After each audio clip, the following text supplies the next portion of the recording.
하나님께서 살아계시고 또 역사하시는데 오늘 이 귀한 특별 새벽기도 때 하나님께서 살아 역사하시는 은혜를 여러분 다 누리시기를 주의 이름으로 축복합니다.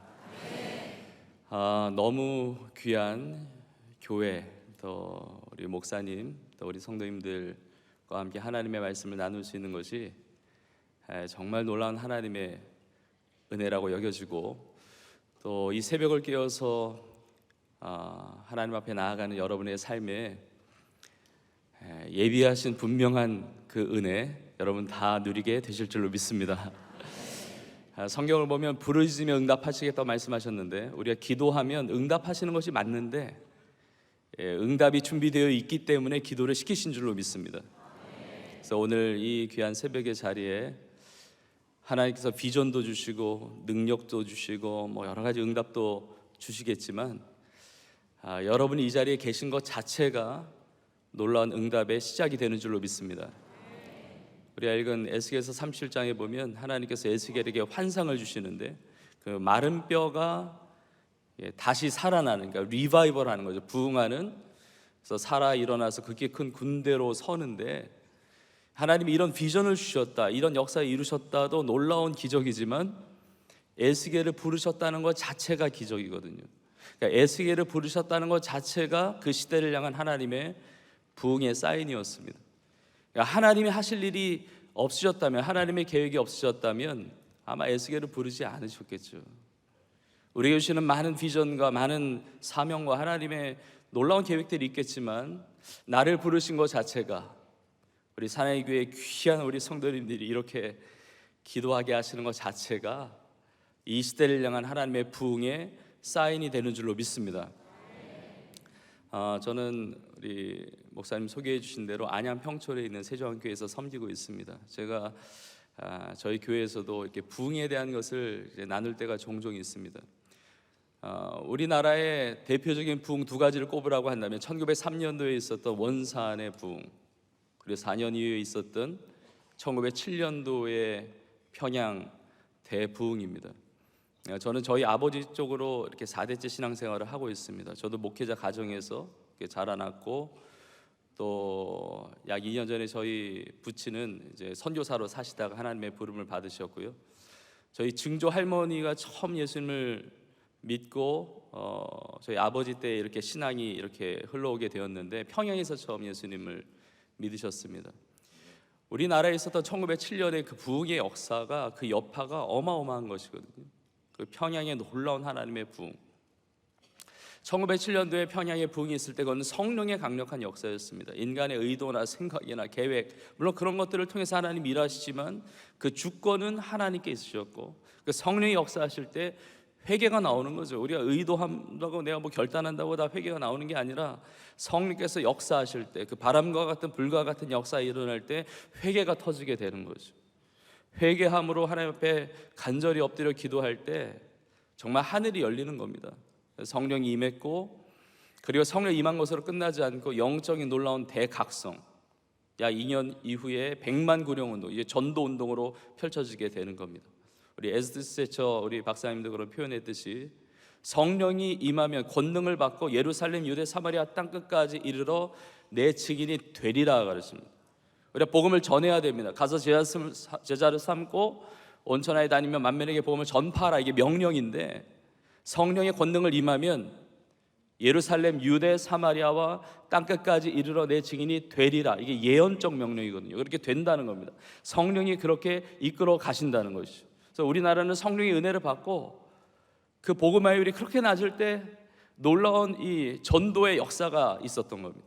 1907년도에 평양의 부흥이 나타나고, 그리고 우리나라의 최초로 7명의 평신도가 목사 안수를 받고, 7명 중에 한 분이었던 이기풍 목사님이 그 당시에 퀼파트지요, 오늘날로 말하면 제주도인데 그 당시는 완전히 타문화권이잖아요. 그러니까 선교사로 파송하게 되고, 한국교회는 성령이 임하고 복음 전도하고 그리고 선교사 파송하고, 이 민족의 모든 기반적인 정말 하나님의 나라의 아름다운 운동이 일어났습니다. 그 부흥의 놀라운 은혜가 우리 가운데도 이루어졌는데, 지금은 이제 평양 땅이 너무나 우리가 오늘 본문에 보았듯이 완전히 마른 뼈가 가득한 그런 영적인 그런 상태를 우리가 보게 되지만, 반드시 머지않아서 놀라운 새로운 리바이벌 부흥의 역사가 나타나게 될 줄로 믿습니다. 저는 저희 교회에서 이 부흥에 대한 이야기, 1907년도 평양 부흥에 대한 이야기를 나누는데, 그 예배가 끝나고 집회가 끝나고 어느 성도님이 저에게 오셔서 너무 순수한 얼굴로 저에게 그러시는 거예요. 아, 목사님, 왜 부흥이 평양에서 있었는지 알 것 같습니다. 아, 그게 무슨 말씀이냐고. 그런 내용을 설교한 적이 없거든요.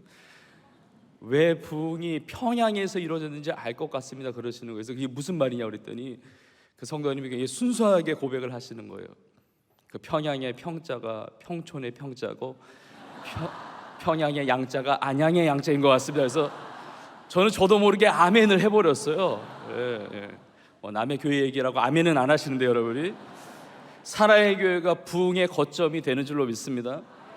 제 마음 가운데, 물론 평양이 그 이름 때문에 그런 것은 아니지만 제 마음 가운데 감동이 된 것은 뭐냐면, 모든 성도들이 그런 마음을 가지고, 내가 섬기는 교회가 그런 부흥의 거점이라는 마음을 가지고, 또 한국교회와 세계교회가 그런 마음을 가지고 하나님의 은혜를 구하고 성령이여 살아나게 하소서 부흥을 위해서 기도한다면 이 땅에 하나님의 부흥의 역사가 강력하게 임하게 되는 줄로 믿습니다. 저는 너무 감동을 지금 받고 있습니다. 왜냐하면 여러분이 드리는 이 글로벌 특별 새벽 기도가 이게 보통 일이 아니고 이게 인간이 의도한다고 되는 것이 아닙니다. 그럼 요한계시록 8장에 보면 성도의 기도가 향연이 돼서 올라갑니다. 하나님 보좌 위로 올라가요. 그리고 금양루에 성도의 기도가 차죠. 향연과 함께 차는데, 그 다음에 7 나팔의 심판이 지나가는데, 여러분 7 나팔이 무엇을 의미하는가, 여러 가지 신학적으로 여러 가지 이야기할 수 있지만 중요한 것은 기도가 찰 때 하나님의 나라의 챕터가 열린다는 겁니다. 기도해야 하나님의 장들이 열려진다는 거죠. 닫혀져 있던 문들이 열려지게 된다는 겁니다.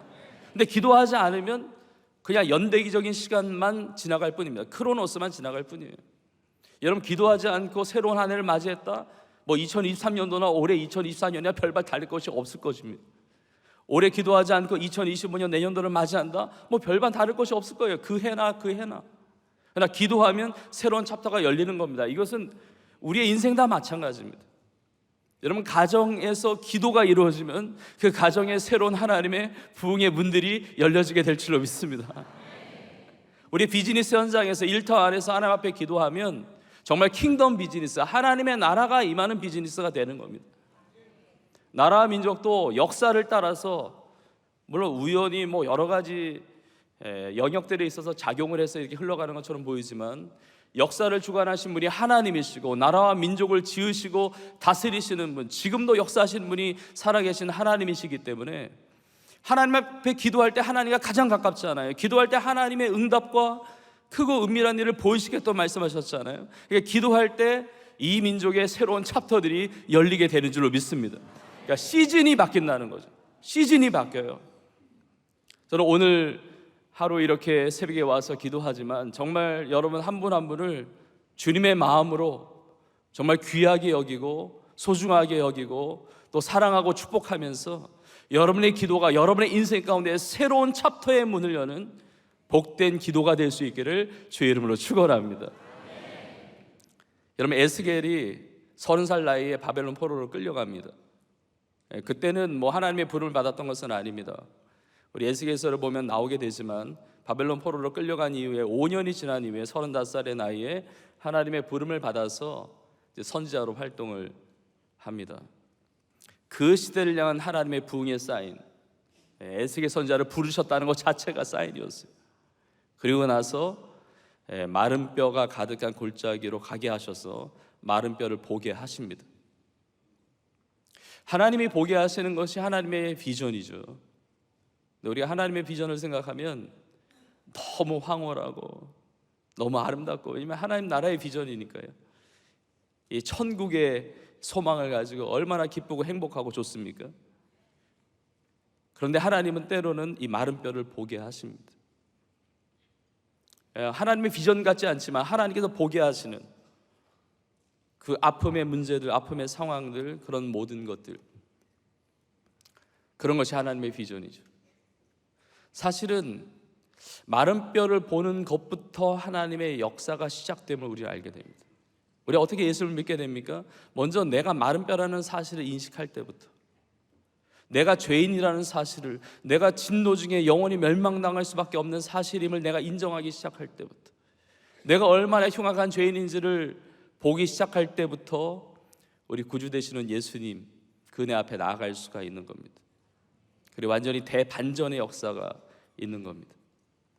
하나님의 전공 분야가 역전하시는 거잖아요. 죽은 자도 살리시는 거잖아요. 그러니까 마른 뼈가 끝이 아닙니다. 내 인생의 지금이 결론이 아닙니다.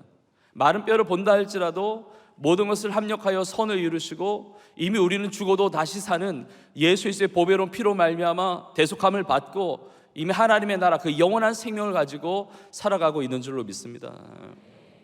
마른 뼈를 보게 하시는 겁니다. 오늘 기도의 자리에 있지만 우리의 심령 가운데 참 우울한 마음이 있을 수 있고 걱정이 되는 게 있을 수가 있고 염려가 되는 것이 있을 수 있고 가족들을 생각하면 답답하신 분들도 있을지 모릅니다.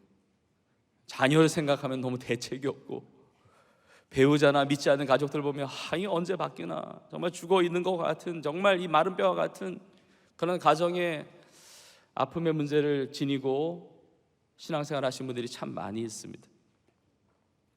이 땅의 교회를 모습을 보더라도 하나님이 오실 때 어떤 모습으로 보실까? 교회가 다 살아 있어야 되는데, 교회가 다 깨어 있어야 되는데, 주님의 몸을 이루고 있는 교회인데 참 안타깝게도 하나님께 칭찬받는 교회가 있고 책망받는 교회도 있습니다.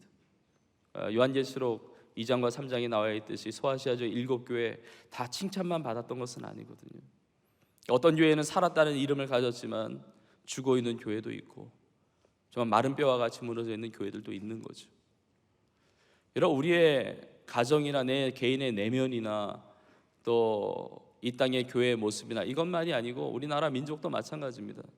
남과 북이 분단되어 있고 지금 연일 쏟아지는 이 북한의 어떤 전달하는 그 메시지와 이 정말 이 적대적인 대치적인 이 국면 정말 살아날 수가 있을까? 저 북녘 땅에 다시 한번 부흥이 있을 수가 있을까? 예수 그리스도의 계절이 올 수가 있을까?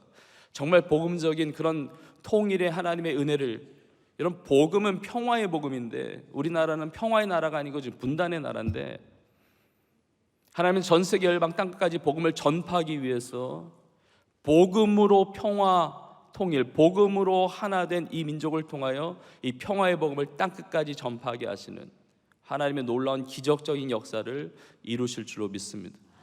근데 현실의 모습을 보면 너무 암담하거든요. 여러분, 세계 열방을 보십시오. 전쟁과 끝날 것 같은데도 안 끝나는 전쟁과 기근과 지진과 예수님이 다시 오시는 그날과 때는 알지 못하지만 그 여러 징조들, 말세의 징조들을 다 보고 있습니다. 적그리스도의 출현, 이단과 사이비와 그 수많은 그런 것들 가운데 하나님께서 에스겔에게 물으시는 거죠. 마른 뼈들을 보여주시면서 이 뼈들이 능히 살 수 있겠느냐. 하나님의 질문에는 하나님의 관심이 담겨 있습니다. 하나님의 관심은 살리는 데 관심이 있으십니다. 로마서 8장에 보면 성령의 생각은 생명이거든요. 생명과 평강입니다. 사단이 주는 마음은 사망의 마음이에요. 죽겠다, 힘들다, 못하겠다, 그냥 끝내야 되겠다 이러지만 성령께서 주시는 마음은 생명의 마음이거든요. 이 뼈가 능히 살 수 있겠느냐. 여러분 꼭 기억하십시오. 어떤 문제, 어떤 상황 가운데 있을지라도 이 하나님의 메시지를 기억할 필요가 있습니다. 살아날 수 있겠느냐, 살아날 수 있겠느냐. 하나님은 살리기를 원하신다는 겁니다. 여러분, 하나님께서 에스겔에게 하실 질문들이 너무 많은데 그 중에 그냥 여러 가지 질문 중에 그냥 택일 해가지고 그냥 대충 어쩌다가 이 질문을 하신 것이 아니고 하나님은 살리시려는 의도를 가지고 물으신 겁니다. 그리고 하나님은 그냥 질문하실 때 대책 없이 질문하시는 경우가 없습니다. 살리실 수 있는 능력이 있으시기 때문에 물으시는 거예요. 이 뼈들이 능히 살 수 있겠느냐. 전 뉴스를 보면서도 그런 마음의 감동을 가지고 이제 기도를 하게 되는 경우가 많습니다. 하나님, 이렇게 안 좋은 뉴스를 듣는데 살 수 있겠느냐, 다시 부흥케 될 수 있겠느냐, 리바이벌 할 수 있겠느냐 계속 물으시는 것 같아요. 에스겔이 대답을 합니다. 주께서 아시나이다. 굉장히 잘 피해갔다고 생각합니다. 주여, 할 수 있습니다. 이것도 아니에요. 못합니다, 이것도 아니거든요. 근데 믿음이 없어 보이는 고백이지만 저는 이 안에 믿음이 포함되어 있다고 생각합니다. 주께서 하시나이다. 무슨 이야기입니까? 우리의 힘으로는 도저히 안 되지만 이 뼈가 만약에 살아나는 어떤 그런 일들이 있다고 한다면 그것은 주님께서 하시는 일입니다. 주님은 그 능력이 있으십니다. 이 고백 아니겠습니까?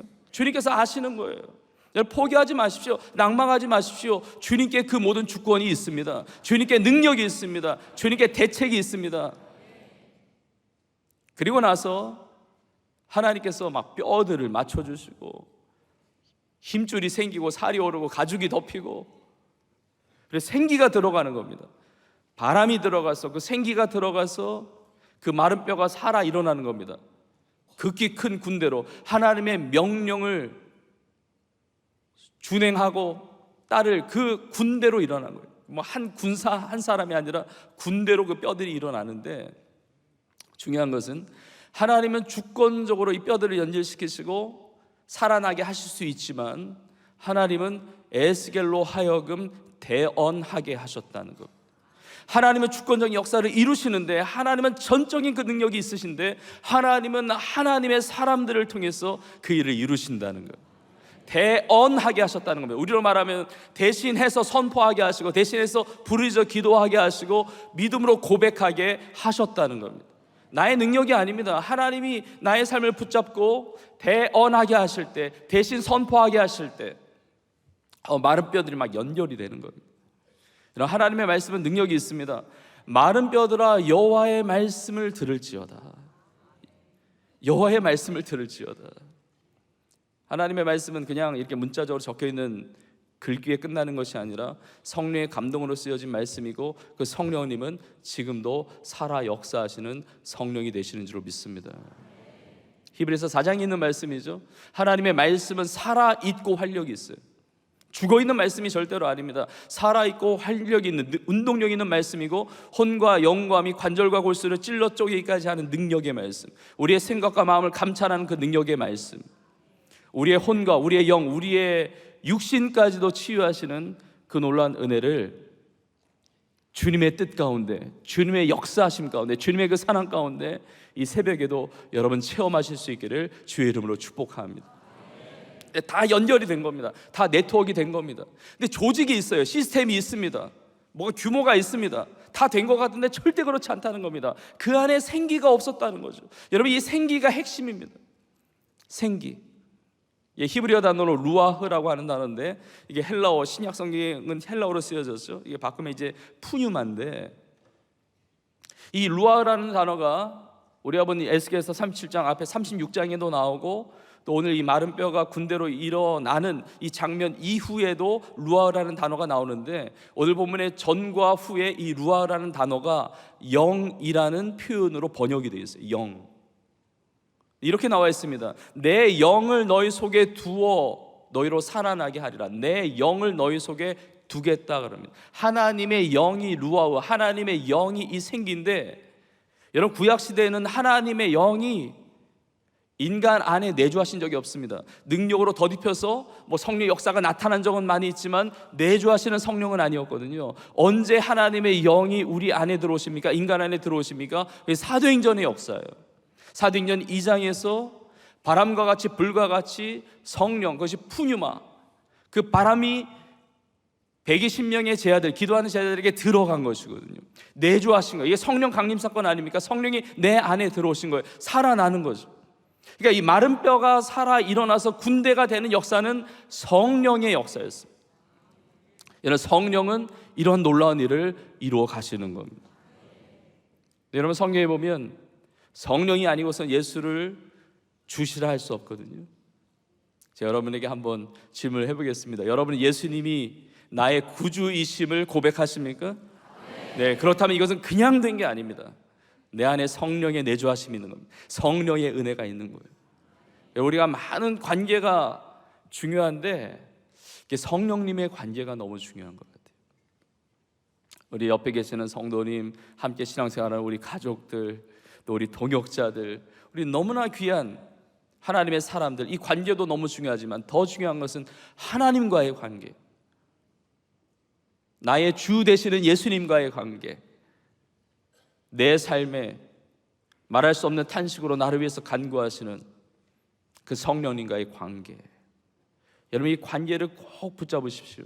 우리가 성령을 이끌어가는 것이 아니라 성령님이 내 삶을 이끌어가기 시작할 때 마른 뼈가 살아나는 부흥의 은혜 가운데 쓰임받게 될 줄로 믿습니다. 예전에 한 성도님이 저에게 오셔서 얘기하시는 거예요. 목사님, 제가 꿈에 예수님을 봤습니다. 예수님 꿈을 꿨다는 겁니다. 얼마나 좋은 꿈입니까? 예수님을 봤다니까요.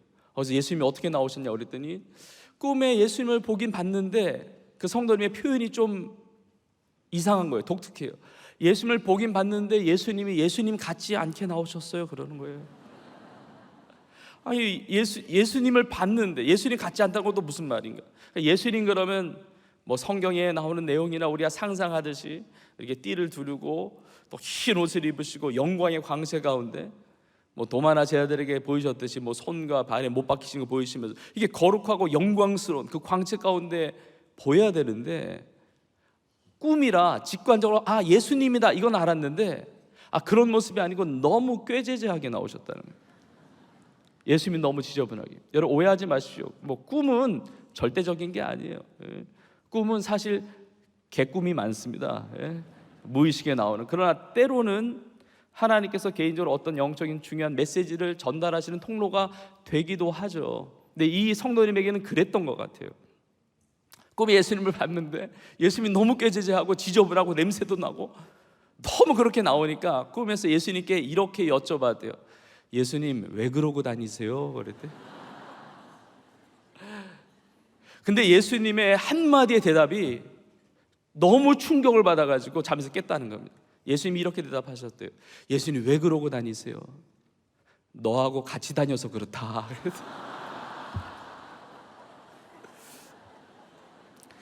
여기에 너무 충격을 받아가지고 깼다는 겁니다.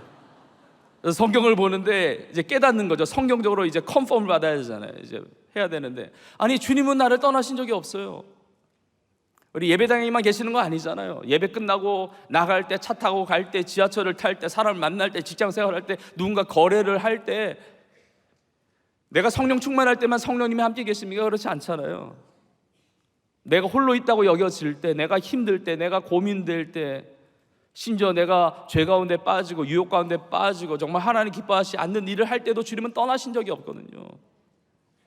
그러니까 내가 성령의 인도함을 받아서 살아야 되는데 마치 성령님을 내가 이끌고 이리저리 끌고 내가 다니는 데가 워낙 누추하고 지저분하고 냄새나는 데니까 예수님이 그걸 다 뒤집어 쓰고 있는 것을 이제 그런 메시지로 받은 거예요. 여러분 성령의 인도함을 받을 때 내 삶에는 사망이 물러가고 놀라운 생명의 부흥의 역사가 있게 되는 줄로 믿습니다.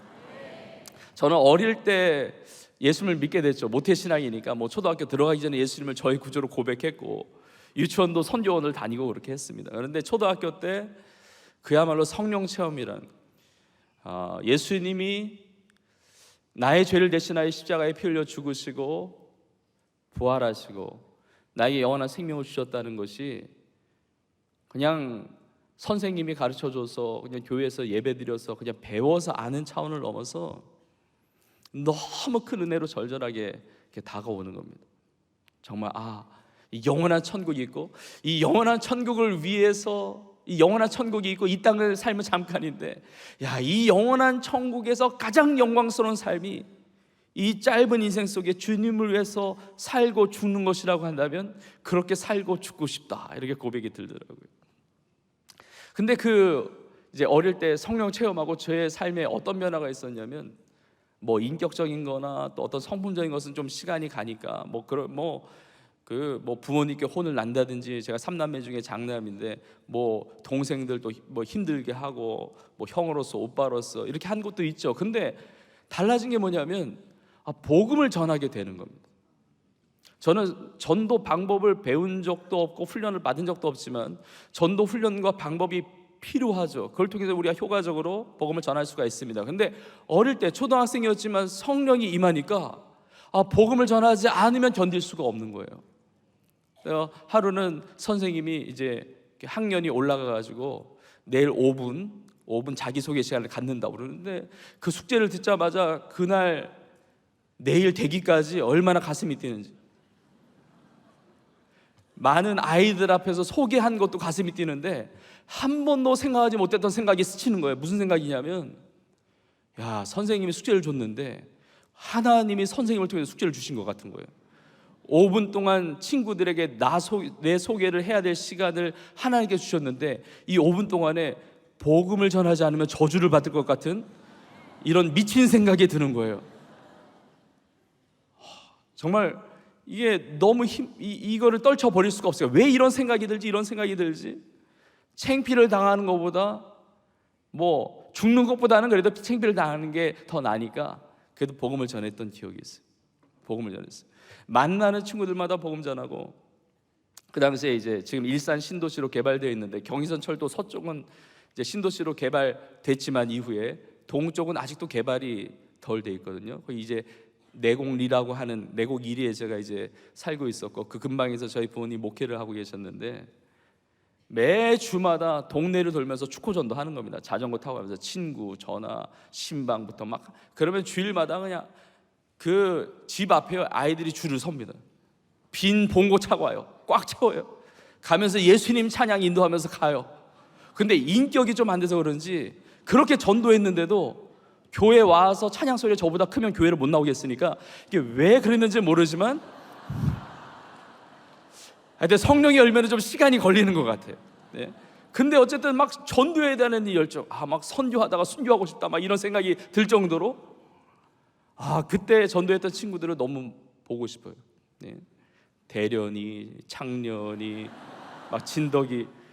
근데 오랫동안 못 봤는데 혹시 사랑의 교회를 다닐지도 모르니까 친구야 보고 싶다, 혹시 있으면 연락해요.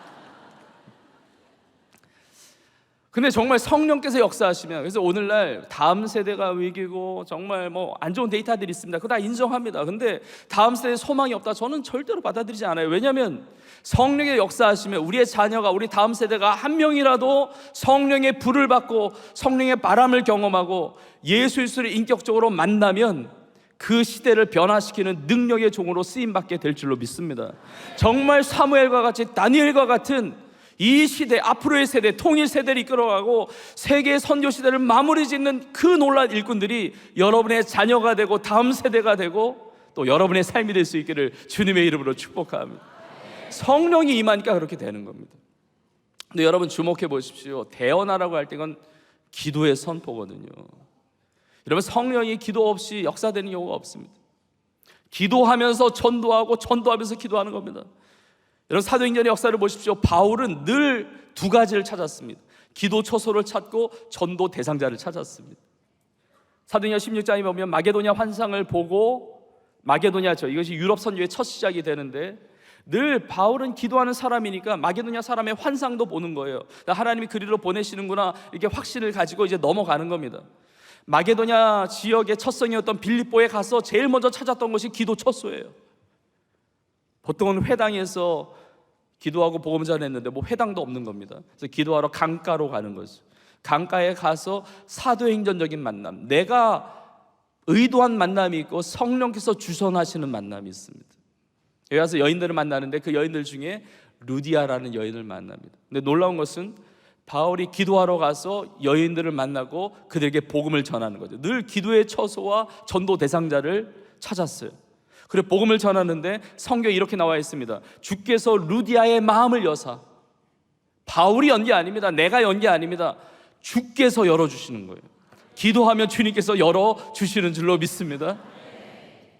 여러분 지금 부흥의 역사가 지금 흘러가고 있는 것을 여러분이 감지하십니까? 기도하신 분들 이걸 다 느끼실 거예요. 여러분 엘리야 시대 때, 아합과 이세벨의 시대, 정말 영적으로 깜깜한 시대였습니다. 너무 어두운 시대예요. 3년 반 동안 비가 오지 않습니다. 근데 야고보서 5장에 보면 엘리야는 우리와 성정이 같은 사람인데 그가 간절히 기도한즉 하늘이 닫히기도 하고 또 간절히 기도한즉 하늘이 열리고 하늘에서 비가 내리고 땅이 열매를 맺었다고 합니다. 여러분 엘리야의 기도, 여러분 3년 반 동안 비가 오지 않았다는 것은 뭐 다른 땅들도 다 그렇지만 이스라엘은 이른 비와 늦은 비가 제때제때 와야 되는 토양이에요. 비가 안 오면 경제적으로 소출을 낼 수가 없습니다. 그러니까 비가 안 온다는 것은 경제적인 문제예요. 근데 경제적인 문제는 당연히 정치적인 문제죠. 아마 많은 전문가들의 의견이 있었을 것이고, 뭐 포럼이 열리고 세미나 있고 뭐 여러 가지가 있었을 것입니다. 근데 어떻게 그 위기에서 벗어났느냐, 어떻게 그 이스라엘 땅이 리바이벌 다시 살아나게 되었느냐, 뭐 세상의 역사에는 한 줄도 나오지 않을 수 있습니다. 그러나 하나님께 보시는 시선에서는 그 역사를 이루게 한 것은 엘리야의 간절한 기도였다는 겁니다. 근데 엘리야가 어떻게 간절히 기도했는지 열왕기상 18장에 나옵니다. 엘리야가 갈멜산 꼭대기로 올라갑니다. 갈멜산 꼭대기로 쫙 올라갑니다. 그리고 7번 기도합니다. 갈멜산 꼭대기로 올라갔다. 아마 이 간절한 마음이 있었던 것 같습니다. 우리나라도 기도원들이 산 위에 많이 있죠. 그러니까 이게 뭐 산에서만 기도해야 되는 것은 아닌데 어디서나 기도해야 되지만 하나님과 독대하는, 하나님 앞에 간절히 기도하는 그 마음을 가지고 올라갔던 것 같아요. 그리고 말씀을 묵상하면서 이런 생각이 드는 겁니다. 아마 엘리야에게 이런 마음이 있지 않았을까? 왜냐하면 지금 올라가는 게 비를 달라고 기도하는 거거든요. 그리고 이미 하나님께서 약속하셨어요. 내가 지면에 비를 내리리라. 그 약속의 말씀을 붙들고 가는 겁니다. 여러분, 기도 가운데 가장 강력한 기도, 뭐 통성기도, 개인기도, 뭐 합심기도, 뭐 금식기도, 작정기도, 뭐 철야기도, 새벽기도 다 있지만 그 시간이나 형태는 다 다양할 수 있지만 가장 강력한 기도는 하나님의 약속을 붙드는 기도 아니겠습니까? 그러니까 약속하지 않은 걸 기도하니까 하나님이 또 굉장히 곤란하시잖아요. 근데 약속하신 말씀을 붙들어야죠. 이 말씀, 오늘 주신 말씀을 붙드세요. 마른 뼈가 살아나는 이 약속의 말씀을 붙들고 기도하세요. 하나님, 내 영도 살아나게 하옵소서, 내 가정도 살아나게 하옵소서, 이 민족도 살아나게 하옵소서, 그 죽어가는 영혼도 예수 그리스도의 이름으로 살아날지어다. 여러분, 선포하면서 기도하세요. 약속의 말씀을 붙들고 엘리야가 올라간 겁니다. 올라갔어요. 근데 이런 마음이 있었을 것 같아요. 하나님 응답을 주실 텐데 그 비를 가장 먼저 맞고 싶다, 이런 마음이 있지 않았을까? 산 위에서 어제도 올라갔습니다. 근데 한 번 기도한다고 이루어지지 않고 7번을 기도하는데 머리를 무릎 사이에 넣고 간절히 기도하는 거예요.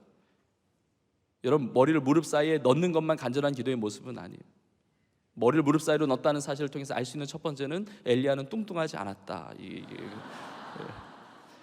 이거 다 엘리야 기도 따라 하려면 머리가 그 안에 들어가지 못하는 분들도 혹시 있지 않을까 모르겠지만, 저 같은 경우는 이제 간절히 기도하려고 그러면 이게 제가 안경을 쓰고 있는데 안경을 이렇게 벗게 되더라고요. 방문을 잠그고. 왜냐면 이제 격렬하게 기도하면 이제 어떻게 될지 모르니까.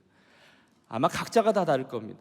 두 손을 들고 기도하기도 하고, 엎드려 기도하기도 하고, 무릎을 꿇고 기도하기도 하고, 두 손을 모으고 기도하기도 하고. 근데 엘리야의 간절한 기도의 표현은 머리가 무릎 사이에 들어간 겁니다. 기도할 때, 7번째 기도할 때 사원이 가서 보는데 저 바닥 끝에서 손바닥만한 조각 구름이 보이는 겁니다. 여러분, 그 바닥 끝에 보이는 이 조그만 손바닥만한 그 구름, 이게 부흥의 사인이었는데 그 구름이 엘리야에게만 보이지는 않았을 것이라고 생각합니다. 왜냐하면 하늘에 떠 있는 구름이니까. 다른 사람들이 보면 구름이 떠 있네, 조그만 구름이네, 이렇게 생각했을지 몰라요. 그냥 우연히 어떤 구름이 있나 보다, 이렇게 생각했을지 모릅니다. 그러나 기도하는 사람에게 있어서는 그 조그만 구름은 부흥의 사인이었습니다. 여러분, 이 글로벌 특별 새벽 기도가 얼마나 놀라운지 아세요?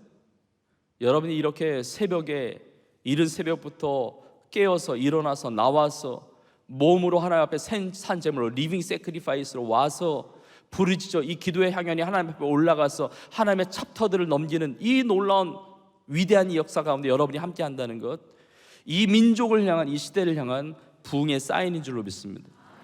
부흥의 사인이에요. 그냥 이루어지지 않습니다. 하나님의 계획이 없으면 기도시키지 않았어요. 하나님의 계획이 있기 때문에, 하나님의 청사진이 있기 때문에, 하나님께서 마른 뼈 보게 하시는 것을 살게 하시는 하나님의 부흥의 계획이 있기 때문에 보게 하시는 것입니다. 간절히 기도하는 거예요.